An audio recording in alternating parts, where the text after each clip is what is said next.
ನಾವು ನಾವು ಇವಾಗ ಕ್ವಶನ್ ಪೇಪರ್ ಡಿಸ್ಕಸ್ ಮಾಡೋಣ. ಅದಕ್ಕಿಂತ ಮುಂಚಿತವಾಗಿ ನಮ್ಮ ಸಂವಿಧಾನ ತಜ್ಞರು ಈ ಪ್ರಸ್ತಾವನೆಗೆ ಸಂಬಂಧಪಟ್ಟ ಹಾಗೆ ಏನೇನು ಹೇಳಿದ್ರು, ಯಾರ್ಯಾರು ಯಾವ್ಯಾವ ಮಾತನ್ನ ಸಂವಿಧಾನ ತಜ್ಞರು ಈ ಒಂದು ಪ್ರಸ್ತಾವನೆಗೆ ಹೇಳಿದ್ರು ಅಂತಂದ್ರೆ, ಕೆ ಎಂ ಮುನ್ಷಿ ಹೇಳ್ತಾರೆ ಇದು ಒಂದು ರಾಜಕೀಯ ಜಾತಕ ಅಂತ ಹೇಳ್ತಾರೆ. ಕೆ ಎಂ ಮುನ್ಷಿ ಹೇಳ್ತಾರೆ ಇದೊಂದು ರಾಜಕೀಯ ಜಾತಕ ಅಂತ ಹೇಳ್ತಾರೆ.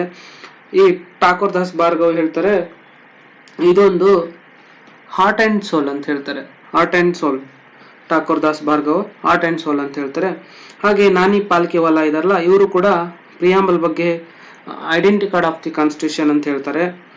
ನೆಕ್ಸ್ಟ್ ನಂತರದಲ್ಲಿ ಹೀಗೆ ಇನ್ನು ಕೆಲವೊಬ್ರು ಹೇಳ್ತಾರೆ ಬಾರ್ಕರ್ ಕೀ ನೋಟ್ ಅಂತ ಹೇಳ್ತಾರೆ. ನಂತರ ನಾವು ಇಲ್ಲಿ ಒಂದು ಈ ಸೆಕ್ಯುಲರ್ ಅಂತಂದ್ರೆ ಏನಂತಂದ್ರೆ, ಸೆಕ್ಯುಲರ್ ಅಂತಂದ್ರೆ ರಾಜ್ಯ ಯಾವುದೇ ಒಂದು ಧರ್ಮ ಆಧಾರ ಹೊಂದಿಲ್ಲ, ನೋ ರಿಲಿಜನ್. ಆಮೇಲೆ ನೆಕ್ಸ್ಟ್ ಈ ನಮ್ಮ ಈ ಪ್ರಿಯಾಂಬಲ್ ಅಲ್ಲಿ ಪ್ರಸ್ತಾವನೆಯಲ್ಲಿ ಯಾವನ್ನ ಅಂದ್ರೆ ಫಂಡಮೆಂಟಲ್ ರೈಟ್ಸ್ ಬಗ್ಗೆ ಏನಾದ್ರೂ ಉಲ್ಲೇಖ ಮಾಡಿದಾರಾ ಅಂತ ಇಲ್ಲ, ಫಂಡಮೆಂಟಲ್ಸ್ ಬಗ್ಗೆ ಯಾವುದೇ ರೈಟ್ಸ್ ನ ಉಲ್ಲೇಖ ಮಾಡಿಲ್ಲ. ಇದು ನಾನ್ ಜಸ್ಟಿಸಬಲ್, ಅಮೆಂಡಬಲ್, ಬಟ್ ಬೇಸಿಕ್ ಸ್ಟ್ರಕ್ಚರ್ ಅಂಡರ್ ನಲ್ಲಿ ಬರುತ್ತೆ, ಅಂದ್ರೆ ಮೂಲ ಸಂರಚನೆಯಲ್ಲಿ ಬರುತ್ತೆ, ಆದ್ರೂ ಅಮೆಂಡಬಲ್. ಅದು ಯಾಕೆ? ಬೇಸಿಕ್ ಸ್ಟ್ರಕ್ಚರ್ ಅಲ್ಲಿ ಬರ್ತಕ್ಕಂಥದ್ದು ಮೂಲ ಸಂರಚನೆಯಲ್ಲಿ ಬರ್ತಕ್ಕಂಥವು ಅಮೆಂಡಬಲ್, ನಾನ್ ಅಮೆಂಡಬಲ್, ಬಟ್ ಆದ್ರೂ ಕೂಡ ಅಮೆಂಡಬಲ್ ಅಂತ ಹೇಳುತ್ತೆ ಸುಪ್ರೀಂ ಕೋರ್ಟ್. ಇದು ವಿವಾದಾತ್ಮಕ ಒಂದು ಚರ್ಚೆ ಇದೆ. ಆದ್ರೆ ಏನಾಗುತ್ತೆ, ಇದನ್ನ ಒಂದ್ಸರಿ ಆದ್ರೂ ಅಮೆಂಡ್ ಮಾಡಿದಾರಾ ಅಂದ್ರೆ ತಿದ್ದುಪಡಿ ತಂದಿದಾರಾ? ಹೌದು, 1976ರಲ್ಲಿ ತಿದ್ದುಪಡಿ ತರ್ತಾರಲ್ಲ ಇಂದಿರಾ ಗಾಂಧಿ ಅವರು, ಒನ್ ಟೈಮ್ ತರ್ತಾರೆ. ಇದು ಅಮೆಂಡಬಲ್ ಅಂದ್ರೆ ತಿದ್ದುಪಡಿ ಮಾಡ್ತಕ್ಕಂಥದ್ದು, ಆದ್ರೆ ಬೇಸಿಕ್ ಸ್ಟ್ರಕ್ಚರ್ ಅಲ್ಲಿ ಬರುತ್ತೆ.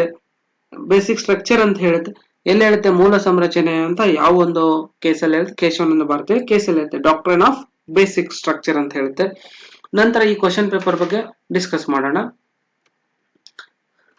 ಇಲ್ಲಿ ಮೊದಲ ಕ್ವಶನ್ ಏನಿದೆ ನೋಡಿ, which of the following describes as the soul of the constitution ಅಂತ ಹೇಳುತ್ತೆ. Preamble, soul, heart and soul ಅಂತ ಹೇಳಿದ್ವಲ್ಲ, ಪ್ರಿಯಾಂಬಲ್ ನ ಸೋಲ್ ಅಂತ ಹೇಳಿದ್ರು. ಪ್ರಿಯಾಂಬಲ್ ಅಲ್ಲಿ ಸಂವಿಧಾನದ ಆತ್ಮ ಯಾವುದು ಅಂತಂದ್ರೆ ಪ್ರಿಯಾಂಬಲ್ ಅಂತ ಹೇಳ್ಬೋದು ನಾವಿಲ್ಲಿ. The preamble to the constitution is based on ಅಂತ ಕೇಳಿದ್ದಾನೆ. ಯಾವ ಒಂದು ಆಧಾರವಾಗಿದೆ ಈ ಒಂದು ಪ್ರಿಯಾಂಬಲ್ ರಚನೆ ಆಗೋದಕ್ಕೆ, ಅಂದ್ರೆ ಪ್ರಸ್ತಾವನೆ ರಚನೆ ಆಗೋದಕ್ಕೆ ಯಾವ ಒಂದು ಆಧಾರವಾಗಿದೆ ಅಂತಂದ್ರೆ ನೆಹರು ಅವರು ಮಂಡಿಸಿರ್ತಕ್ಕಂತ ಇದು ಡ್ರಾಫ್ಟ್ ಅಂತ ಇತ್ತಲ್ಲ, ಡ್ರಾಫ್ಟ್ BN ರಾವ್ ಅವರು ಮಾಡ್ತಾರೆ. ನೆಹರು ಅವರು ಮಂಡಿಸತಕ್ಕಂತ ಈ ಅಬ್ಜೆಕ್ಟಿವ್ ರೆಸಲ್ಯೂಷನ್ ಏನೋ ಪಂಡಿತ್ ನೆಹರು ಮಾಡಿದ್ರು, ಆದ್ರೆ ಪ್ರಿಯಾಂಬಲ್ ನೆಲ್ಲ ಸಂವಿಧಾನ ರಚನೆ ಸಭೆಯಲ್ಲಿ ಮಂಡಿಸ್ತಕ್ಕಂಥ ವ್ಯಕ್ತಿ, ಅದನ್ನ ಕರಡು ಸಿದ್ಧಪಡಿಸಿದಂತ ವ್ಯಕ್ತಿ ಯಾರಂತಂದ್ರೆ BN ರಾವ್. ಬಟ್ ಆದ್ರೆ ಇಲ್ಲಿ ಏನ್ ಕೇಳ್ತಿದ್ದಾನೆ, ಈ ಅಬ್ಜೆಕ್ಟಿವ್ ರೆಸಲ್ಯೂಷನ್ಸ್ ಅಂತಂದ್ರೆ ದೇಹಗಳ ಮಂಡನೆ ಮಾಡಿದಂತವರು ನೆಹರು. ನಾವು ಇಲ್ಲಿ ಪ್ರಿಯಾಂಬಲ್ ಅಲ್ಲಿ ವಿ ಅಂತಂದ್ರೆ ಏನು? The term we in the preamble means the people of India. We means the people of India. Next, Indian constitution ensures justice in which of the following form ಅಂತ ಹೇಳ್ತಿದ್ದಾನೆ. ಯಾವ ಒಂದು ಫಾರ್ಮ್ ಅಲ್ಲಿ justice ನ ನಾವು ಕೊಡ್ತಿದ್ದೀವಿ ಅಂತ ಹೇಳ್ತಿದ್ದಾನಲ್ಲ, ಇಲ್ಲಿ ನೋಡಿ ಏನಾಗ್ತಿದೆ, ಸೋಷಿಯಲ್, ಎಕನಾಮಿಕ್, ಪೊಲಿಟಿಕಲ್. ನಾವು ಯಾವ ಜಸ್ಟಿಸ್ ಕೊಟ್ಟಿದ್ದೀವಿ ನಮ್ಮ ಇಂಡಿಯನ್ಸ್ಗೆ? ಪೊಲಿಟಿಕಲ್ ಜಸ್ಟಿಸ್ ಕೊಟ್ಟಿದ್ದೀವಿ. ಪೊಲಿಟಿಕಲ್ ಜಸ್ಟಿಸ್ ಅಂತಂದ್ರೆ ಈಗ ಕೆಟಗರಿ ವೈಸ್, ಲೆಜಿಸ್ಲೇಟಿವ್ ಅಲ್ಲಿ ನಾವು ಪೊಲಿಟಿಕಲ್ ಜಸ್ಟಿಸ್ ಕೊಟ್ಟಿದ್ದೀವಿ ಅಂತಂದ್ರೆ ಪೊಲಿಟಿಕಲ್ಗೆ ಅಂದ್ರೆ ಸ್ಥಾನಮಾನ, ಮೆಂಬರ್ಶಿಪ್, ಅದರ್ ಬ್ಯಾಕ್ವರ್ಡ್ ಕ್ಲಾಸಸ್ ಇಲ್ಲ, ಬಟ್ SC ST ಈ ಕೆಟಗರಿಯಲ್ಲಿ ನಾವು ಪೊಲಿಟಿಕಲ್ ಜಸ್ಟಿಸ್ ಕೊಟ್ಟಿದ್ದೀವಿ. ಎಕನಾಮಿಕಲ್ ಜಸ್ಟಿಸ್, ಆಮೇಲೆ ಸೋಷಿಯಲ್ ಜಸ್ಟಿಸ್, ಹೀಗೆ 3 ಜಸ್ಟಿಸ್ ನ ನಾವು ಇಲ್ಲಿ ಮೆನ್ಷನ್ ಮಾಡಿದ್ವಿ. Next, preamble has been amended by which of amendment act ಅಂತ ಹೇಳಿದ್ದಾನೆ. 1976 42ನೇ ತಿದ್ದುಪಡಿ ಮುಖಾಂತರ ನಾವು ಒಂದ್ಸಾರಿ ನಾವು ಇದನ್ನ ತಿದ್ದುಪಡಿ ತಂದಿದ್ದೀವಿ. Next, in which case the supreme court specifically open that preamble is not a part of constitution, ಅಂದ್ರೆ ಸಂವಿಧಾನದ ಭಾಗ ಅಲ್ಲ ಅಂತ ಯಾವ ಒಂದು ಕೇಸಲ್ಲಿ ಹೇಳಿದೆ ಅಂತಂದ್ರೆ, ಈ ಸುಪ್ರೀಂ ಕೋರ್ಟ್ ಹೇಳಿದೆ ಅಂತಂದ್ರೆ ಬೇರುಬಾರಿ ಪ್ರಕರಣ 1960ರಲ್ಲಿ ಬೇರುಬಾರಿ ಬರ್ತಕ್ಕಂಥ ಬೇರುಬಾರಿ ಭೂಪ್ರದೇಶ, ಇಂದಿನ ಬಾಂಗ್ಲಾದೇಶದಲ್ಲಿ ಬರ್ತಕ್ಕಂಥ ಒಂದು ಪ್ರದೇಶ, ಅಂದಿನ ಈಸ್ಟ್ ಪಾಕಿಸ್ತಾನ. ನಂತರ, ಇನ್ which case the supreme court rejected earlier opinion and held that preamble is on A integral part of the constitution. ಇದು ಒಂದು ಸಂವಿಧಾನದ ಅಂಗ ಅಂತ ಹೇಳುತ್ತೆ. ಯಾವ ಒಂದು ಕೇಸಲ್ಲಿ? ಕೇಶವಾನಂದ ಭಾರತಿ ಕೇಸ್ 1973ರಲ್ಲಿ ಹೇಳುತ್ತೆ. ನಂತರ the preamble States that the constitution derives the authority from ಅಂತ ಹೇಳಿದರೆ ದ ಪೀಪಲ್ ಆಫ್ ಇಂಡಿಯಾ.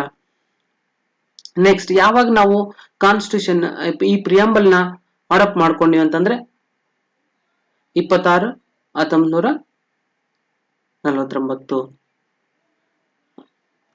ಮತ್ತೆ ನಂತರ 42ನೇ ತಿದ್ದುಪಡಿ ಪ್ರಕಾರ ಪ್ರಿಯಂಬಲ್ ನ ಯಾವ್ಯಾವ ಒಂದು ಟರ್ಮ್ಸ್ ನ ನಾವು ಆಡ್ ಮಾಡಿದೀವಿ ಅಂದ್ರೆ ಸಂವಿಧಾನಕ್ಕೆ ಪ್ರಿಯಂಬಲ್ಗೆ ಸೇರಿಸಿದೀವಿ ಅಂತಂದ್ರೆ ಇಲ್ಲಿ ಇರ್ತಕ್ಕಂಥವು 2 ಕೊಟ್ಟಿದ್ದಾರೆ. ಟೋಟಲಿ ನಾವು 3 ವರ್ಡ್ ಅನ್ನ ಸೇರಿಸ್ತೀವಿ, 3 ಪದಗಳನ್ನ ಸೇರಿಸ್ತೀವಿ. ಸೋಷಲಿಸ್ಟ್, ಸೆಕ್ಯುಲರ್ ಮತ್ತೆ ಇನ್ನೊಂದು ಯಾವುದು? ಇಂಟಿಗ್ರಿಟಿ, ಸಮಗ್ರತೆ. which part of the constitution which part of the Indian constitution expressly declare that India is a sovereign, secular, socialist, democratic republic? Preamble ಅಲ್ಲಿ ಈ ವರ್ಡ್ ನ ಮೆನ್ಷನ್ ಮಾಡಿದ್ವಿ ಅಂತ ಹೇಳ್ತಿದ್ದ ನಾನು. ಎಕನಾಮಿಕ್ ಜಸ್ಟಿಸ್ ಅಂದ್ರೆ ಏನು? Economic justice as one of the objectives of Indian constitution has been provided in preamble. And ಮತ್ತು ನಾವು ಎಕನಾಮಿಕ್ ಜಸ್ಟಿಸ್ ಅನ್ನೋದನ್ನ ಪ್ರಿಯಂಬಲ್ ಕೂಡ ಮಾಡಿದೀವಿ. ಮತ್ತೆ ಈ ಸೋಷಿಯಲ್ ಜಸ್ಟಿಸ್, ಎಕನಾಮಿಕ್ ಜಸ್ಟಿಸ್ ಅಂತ ಎಲ್ಲ ಬರ್ತಲ್ಲ, ಇದನ್ನು ಕೂಡ ನಾವು DPSP ಕೂಡ ಎಕನಾಮಿಕ್ ಜಸ್ಟಿಸ್ ಬಗ್ಗೆ ಸಮಾನ ಹಂಚಿಕೆ, ಸಮಾನ ಕೂಲಿ, ಈಕ್ವಲ್ ಲೀಗಲ್ ಹೇಡ್ ಈಗೆಲ್ಲ ಹೇಳ್ತೀವಲ್ಲ, ಸಮಾನ ಹಂಚಿಕೆ, ಸಮಾನ ಹೇಡನ್ನೆಲ್ಲ ಈಕ್ವಲ್ ಆಗಿ ಡಿಸ್ಟ್ರಿಬ್ಯೂಟ್ ಮಾಡೋದು. ನಂತರ ದ ಕರೆಕ್ಟ್ ಸೀಕ್ವೆನ್ಸ್ ಅಂದ್ರೆ ಆರ್ಡರ್ ವೈಸ್ ಕೇಳಿದ್ದಾನೆ. ಯಾವ್ಯಾವ ಸಂವಿಧಾನದಲ್ಲಿ ಉಲ್ಲೇಖ ಮಾಡಿದೀವಿ ಆರ್ಡರ್ ಅಂದ್ರೆ ಸಾರ್ವಭೌಮ, ಸಮಾಜವಾದ, ಜಾತ್ಯತೀತ, ರಿಪಬ್ಲಿಕ್, ಅಂದ್ರೆ ಪ್ರಜಾಸತ್ತಾತ್ಮಕ, ಗಣರಾಜ್ಯ ಅಂತ ಹೇಳ್ತೀವಿ. ನಾವು ಪ್ರಿಯಾಂಬಲ್ ನ ಯಾವ್ದ್ರಿಂದ ಬಿಗಿನ್ ಮಾಡಿದ್ವಿ? ಫಸ್ಟ್ ಸ್ಟೇಟ್ ಎಲ್ಲಿ ಮಾಡಿದೆ ಅಂದ್ರೆ USA. The idea of justice, social justice, economic justice, political justice derived it's inspiration from ಅಂತ ಹೇಳಿದ್ದಾನೆ. ನೋಡಿ, ನಾನು ಅವಾಗ್ಲೇ ಒಂದು ಮಾತು ಹೇಳಿದ್ದೇನೆ ನಿಮ್ಗೆ, ಅಂದ್ರೆ ಕೆಲವೊಂದು ಪದಗಳನ್ನ ಕೆಲವೊಂದು ರಾಷ್ಟ್ರದಿಂದ ತಗೊಂಡಿದೀವಿ, ಆದ್ರೆ ಅದನ್ನ ಮಾಡೆಲ್ ಮಾತ್ರ ನಾವು USA ದಿಂದ ತಗೊಂಡಿದ್ವಿ ಅಂತ ಹೇಳಿದ್ದೇನೆ ನಿಮ್ಗೆ. ಅದು ರಷ್ಯನ್ ರೆವಲ್ಯೂಷನ್ ಇಂದ ಯಾವ ತಗೊಂಡ್ವಿ? Social, economic, political justice. ಇವು ಜಸ್ಟಿಸ್ ನಾವು ಎಲ್ಲಿಂದ ತಗೊಂಡಿದ್ವಿ? ರಷ್ಯನ್ ರೆವಲ್ಯೂಷನ್ ಇಂದ. ಅದೇ ರೀತಿ ಫ್ಯಾಟರ್ನಿಟಿ, ಲಿಬರ್ಟಿ, ಈಕ್ವಾಲಿಟಿ, ಇದನ್ನ ಯಾವ ಒಂದು ಐಡಿಯಾ ಒಂದು ಅಂದ್ರೆ ಈ ಒಂದು ಕಾನ್ಸೆಪ್ಟ್ ಅನ್ನ ಯಾವ ಒಂದು ರಾಷ್ಟ್ರದಿಂದ ತಗೊಂಡಿದ್ವಿ ಅಂದ್ರೆ ಫ್ರೆಂಚ್ ಕ್ರಾಂತಿಯಿಂದ ತಗೊಂಡಿದ್ದೀವಿ. ಯಾವುದು ಟ್ರೂ ಅಂತ ಕೇಳಿದಾನೆ ಅಂದ್ರೆ it is a source of power to legislate and source of prohibit upon the power of legislature ಅಂದಾನೆ. ಅಂದ್ರೆ ಇದು ಒಂದು ಶಾಸಕಾಂಗದ ಹಕ್ಕು ಅಲ್ಲೇ ಅಲ್ಲ. ಹಾಗಾದ್ರೆ ಇನ್ಜಸ್ಟಿಸ್ ಅಂದ್ರೆ ಇಟ್ ಈಸ್ ಎ ಜಸ್ಟಿಸಬಲ್ ಅಂದಾನ? ಇಲ್ಲ, ಇದು ನಾನ್ ಜಸ್ಟಿಸಬಲ್. ಇಟ್ ಪ್ರಾವಿನ್ಸ್ ಆರ್ ಎನ್ಫೋರ್ಸಬಲ್ ಅಂದ್ರೆ ಕೋರ್ಟ್ ಅಲ್ಲಿ ನಾವು ಇದನ್ನ ಹೋಗ್ಬೋದಾ? ಕೋರ್ಟ್ ಇಲ್ಲ, ಕೋರ್ಟ್ಗೆ ಮೂವ್ ಆಗೋದಕ್ಕೆ ಎನ್ಫೋರ್ಸಬಲ್ ಅಲ್ಲ ಕೋರ್ಟ್ ಅಲ್ಲಿ. Next, what does the term secular means ಅಂದ್ರೆ ಸೆಕ್ಯುಲರ್ ಅಂತಂದ್ರೆ ಸ್ಟೇಟ್ ಯಾವುದೇ ರಿಲಿಜನ್ ಹೊಂದಿಲ್ಲ, ಹಾಗೆ all religion are equal in the eye of the government. The state does not uphold any particular religion as its official religion. ಅಂದ್ರೆ ಭಾರತಕ್ಕೆ ಯಾವುದೇ official ಅಂದ್ರೆ official ಧರ್ಮ ಯಾವುದು ಇಲ್ಲ ಭಾರತದಲ್ಲಿ. ಅಂದ್ರೆ ನಾವು 42 ಅಮೆಂಡ್ಮೆಂಟ್ ಪ್ರಕಾರ ಎಷ್ಟು ವರ್ಡ್? 3 ಸೇರಿಸಿದ್ವಿ ಪ್ರಿಯಾಂಬಲ್ಗೆ. ಸೋಷಲಿಸ್ಟ್, ಸೆಕ್ಯುಲರ್, ಇಂಟಿಗ್ರಿಟಿ ಅಂದ್ರೆ ಸಮಾಜವಾದ, ಜಾತ್ಯತೀತ ಮತ್ತು ಸಮಗ್ರತೆ. ಅಂದ್ರೆ ನಾವು ನೆಕ್ಸ್ಟ್ ಏನ್ ನೋಡಿ, ಇಲ್ಲೇನ್ ಹೇಳಿದ್ದಾನೆ? ಯಾವ ವರ್ಡ್ ಸಂವಿಧಾನದಲ್ಲಿ ಮೆನ್ಷನ್ ಇಲ್ಲ? ಇಂಡಿಯನ್ಸ್ ಮೆನ್ಷನ್ ಆಗಿಲ್ಲ. Indian, we the people of India, Indians ಅಂತ ಮೆನ್ಷನ್ ಮಾಡಿಲ್ಲ. Next, sovereign mention in the preamble impels. ಯಾವ್ದ್ರ ಮೇಲೆ ಅಂದ್ರೆ ನಾವು ಸಾರ್ವಭೌಮ ಅಂತಂದ್ರೆ ಏನು? ಇಂಡಿಪೆಂಡೆಂಟ್ ಸ್ಟೇಟ್ ಅಂದ್ರೆ ನಾವು ವೈಯಕ್ತಿಕ ಸ್ವತಂತ್ರ ಹೊಂದಿದ್ದೀವಿ. ಅಂದ್ರೆ ಸ್ಟೇಟ್ ಕೂಡ, ರಾಷ್ಟ್ರ ಕೂಡ ಏನಾಗಿದೆ? ಇಂಡಿಪೆಂಡೆಂಟ್ ಆಗಿದೆ, ಸ್ವತಂತ್ರ ಹೊಂದಿದೆ. ನಂತರ ಯಾವುದೇ ಒಂದು ಡೊಮಿನಿಯನ್ ನಮ್ಮ ಮೇಲೆ ಅದರ್ ಕಂಟ್ರೀಸ್ ಡೊಮಿನಿಯನ್ ಮಾಡಂಗಿಲ್ಲ, ಅಂದ್ರೆ ನಮ್ಮ ಮೇಲೆ ಯಾವುದೇ ಹಕ್ಕಿಲ್ಲ. ಈಗ ಹೆಂಗೆ ನೋಡಿ, ರಾಣಿ ನಮ್ಗೆ ಅವಾಗ ಬ್ರಿಟಿಷರ್ ಇದ್ದಾಗ ರಾಣಿದು ನಮ್ಮ ಮೇಲೆ ಹಕ್ಕಿತ್ತಲ್ವಾ, ಹಾಗೆ ಇಲ್ಲಿ ಕೂಡ ಬರೋದಿಲ್ಲ. ನಾವು ಇಂಟರ್ನಲ್ ಮತ್ತು ಎಕ್ಸ್ಟರ್ನಲ್ ಅಂದ್ರೆ ಬಾಹ್ಯ ಮತ್ತು ಆಂತರಿಕ ಸ್ವತಂತ್ರ ಹೊಂದಿದೀವಿ ಅಂದ್ರೆ ಫ್ರೀ ಕಂಡಕ್ಟ್ ಓನ್ ಅಫೇರ್ಸ್, ನಮ್ಮ ಸ್ವಂತ ನಾವು ಅಂದ್ರೆ ಫಾರಿನ್ ಮಿನಿಸ್ಟ್ರಿ ಎಲ್ಲ ನಾವು ಏನಂದ್ರೆ ವಿದೇಶಾಂಗ ವ್ಯಾಪಾರ ಅಂತ ಹೇಳ್ತೀವಲ್ಲ ಅದನ್ನ ನಾವು ಸ್ವತಂತ್ರ ಹೊಂದಿದೀವಿ. ನೆಕ್ಸ್ಟ್ ಯಾವ್ದು ಟ್ರೂ ಅಂತ ಕೇಳ್ತಿದ್ದಾನೆ, ಬೇಡ ಬಿಡಿ.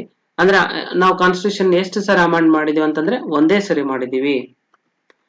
ನೆಕ್ಸ್ಟ್ ಪ್ರಿಯಂಬಲ್, ನೆಕ್ಸ್ಟ್ ಇದು ಬೇಡ. 1976 ಮಾಡಿದ್ವಿ, Kesavananda Bharati versus Kerala. Thank you.